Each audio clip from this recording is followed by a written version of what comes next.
তো good morning সবাইকে। তো দেখো আমি সকাল সকাল এক ক্যারি ব্যাগ ফুল তুলে নিয়েছি গাছের থেকে।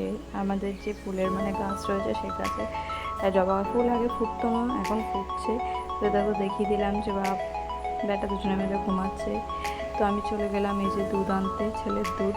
ছেলে উঠলেই খাওয়াতে হবে, তাই দু একদিন ওর বাবা নিয়ে আসে। আজকে আমার একটু সময় ছিল বলে কাজকর্ম করে তাই আমি দুধ নিতে বেরিয়ে পড়েছি। আর যেহেতু মা রয়েছে সেই জন্য মায়ের ভরসায় রেখে চলে এসেছি, কারণ উঠলে মা দেখতে পারবে। আর যখন মা থাকে না তখন আমি কাজ করি আর ওর বাবাই যায় দুধ আনতে। তো এই যে জেঠিমা দুধ দিচ্ছে, জেঠিমার দুধটা খুবই ভালো। তো এই যে আমি দুধ নিয়ে চলে যাচ্ছি বাড়িতে। তো তখন একদম সূর্য উঠে গেছে, প্রচণ্ড গরমও পড়ছে এখন। তো এই যে বাড়ি এসে আমি চা করে নিলাম, চা 3 দিনের জন্য। তো এই যে দেখছো সকালের চা সুন্দর করে সবাইকে সার্ভ করছি, কিন্তু কী হবে জানো তো, লাস্টে আমারই খাওয়া হয় না। আমি এই যে এরপরে ছেলের খাবার করতে যাব, ছেলেকে খাওয়াবো, তো আমার ওসব করতে গিয়ে না আমার চাটা পরে খাওয়া হয়। তো দেখেছো এই যে সবাইকে চাটা দিয়ে দিচ্ছি, মাকে দিয়ে দিচ্ছি, বরকে দিয়ে দিলাম, মা বরকে দিতে গেছে। তো এই দেখো আমি দিয়ে ছেলের খাবার বসিয়ে দিয়েছি।